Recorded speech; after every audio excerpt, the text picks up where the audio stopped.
Hi, and welcome to another video by Get It Done Home Repairs.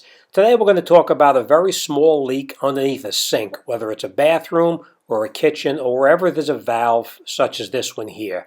Now this valve leads to an outside faucet, and come the wintertime you need to shut that faucet off. And you actually open up that little piece in the back there that I pointed out, and you remove it and let the water drain out from the outside once that valve is closed. But if you forget to tighten it up all the way, you'll have a little tiny leak in the back, which is the case here. So don't overlook such a simple repair as to just tighten up the little bleeder screw on the back of a valve where that frequently will leak. The other problem is that sometimes when you close a valve and open a valve, it starts to leak right through where that shaft goes through the nut. You get on there with an adjustable wrench and you put it on and you just snug it down just a little bit.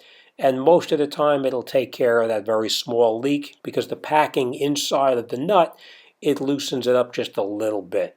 So in this case here, we're going to dry it all off to make sure it's nice and dry. And if it's dry, then we're in good shape. The best thing to do is come underneath here with like a paper towel or something like that just to make sure that all that moisture is out of the way.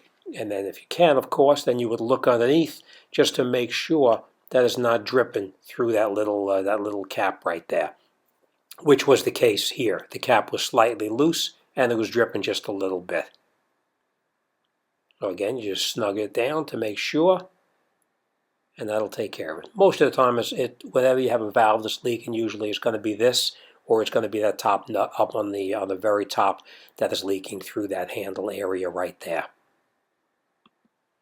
All right, so that's it. We're in good shape, and that's where the water would drain out to the outside. Now, obviously, before you turn the valve back on, you'll close the valve on the outside. But that's it. We're all set. All right, thanks for watching, and I'll see you guys on the next one.